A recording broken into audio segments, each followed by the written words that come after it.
Good evening. Welcome to my channel. And first of all, I want to say I wanted this channel to be specifically for ministry, but I started thinking about, what if I start getting likes and what if I start getting shares? And, the moment that I feel like something is for me, then, I'm taking all the glory away from God. And I just can't do that.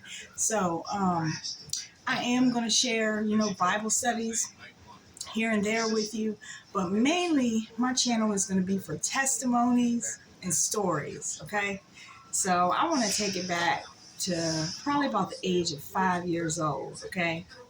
So when I was about five, I know you're familiar with those little hair barrettes that our parents used to clip at the bottom of our braids. So I can tell you about every day I used to come home from school and Mama said, "Where your hair barrettes at? Where your hair bows?" I'd be like, "Mama, they done took them off my hair." So I can tell you, I started getting picked on at a very young age.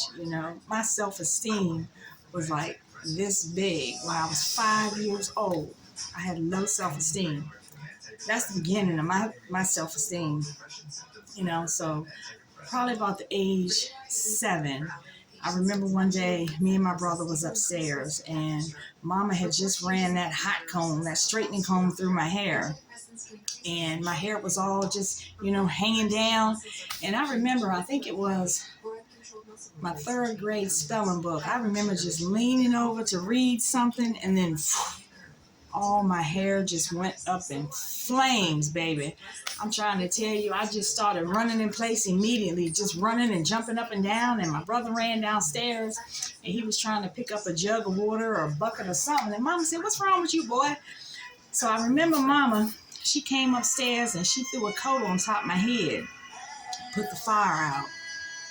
So you think I was being bullied and picked on then? Can you imagine all your hair being burnt off? I mean, absolutely nothing on your scalp. Nothing there but just scabs and burn marks. And I'm trying to tell you, my hair would grow like that much. And I remember just picking those scabs out my head, and I had the most horrible, awful smell in my hair for a long time. The smell didn't leave for a long time, and it was nothing that the hospital could do for me. Absolutely not. What they gonna do? They can't grow your hair back. So I guess that made it worse at the age of 7.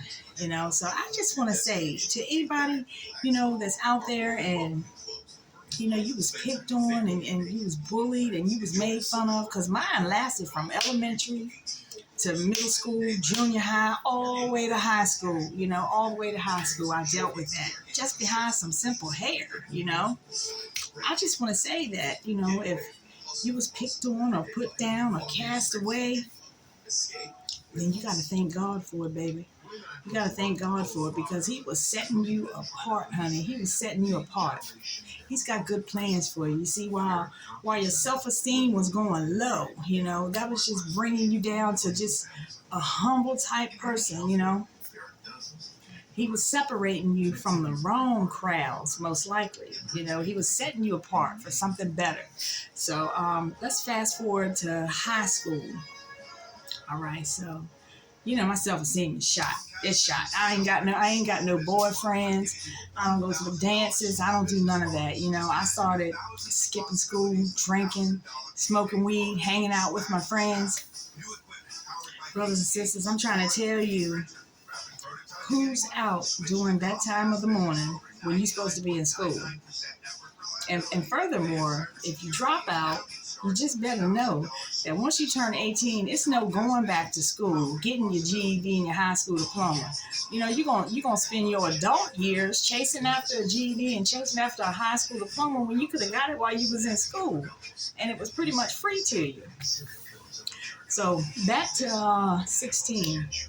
So anyway, like I said, who's out during those hours of the morning? Probably people that you don't need to meet, adults, okay? So I'm gonna tell you, I was 16 years old. My self-esteem is just shot. I ain't got no boyfriend. So then I run into this guy, twice my age, 28 years old, and he done showed me a little bit of attention. Then went and got my hair done, and I thought I was Tony Braxton. Went and got my hair done, get my nails done, just buying me all types of nice things, and even had the nerve to propose to me, honey. What you gonna do with a little child? Seriously, what you gonna do? I'm not old enough to rent an apartment. I barely can get a job. I can't drive. So you gotta know. And I want to tell you, the worst part is, and this has taken me, I'm telling you, over 20 years to forgive. It took me over 20 years to forgive this person, because what happens when you sleep around unprotected? You either gonna get an STD or you're gonna get knocked up. You're gonna get pregnant. So I got pregnant. Okay? I got pregnant. And I remember it like it was yesterday. It seemed like a long ride, especially on the way back. So I get to the clinic. And of course, he doesn't go in. Why would he go in there with me? He didn't go in with me. I'm not going to say any names, but somebody that was at least 70 years old rode with us. Took me in there, signed the paper. I don't even think she knew what she was signing the paper for, because all she wanted was a little 6-pack of beer and a little bottle of liquor. So that was the most horrible experience in my life, to just lay on that table, and they show you a sonogram, but it looked like a lima bean, but that meant a lot to me, because I knew what it was going to grow into, and I should have told my mother, but you're scared. You're scared at that age. You're scared. But you got to know, when you get into a bind like that, talk to your parents. Talk to an adult. Go to a crisis pregnancy center if you have to. Talk to somebody. Don't just jump up and make that decision just because that person tells you to do that, because that's going to haunt you for the rest of your life. It haunted me. So I can tell you, laying on that table, and it was painful. It was painful. Something being sucked out of you and vacuumed. It was painful. And then the nurse will tell you, you better make sure you buy these pills, because you can get an infection down there and it can kill you. Oh, Lord. So now I'm scared to death, really, on the way home. Get my little pills, drop me off like an old dog, Then a couple days after I'm healed up, we right back together, hanging out, we drinking, riding around, doing everything. Yes, Lord. A couple months down the road, I'm pregnant again. Pregnant again. You know what happened. I ain't even got to tell you the story. You already know what happened. She got back in the car. He took me right on back to the same old clinic.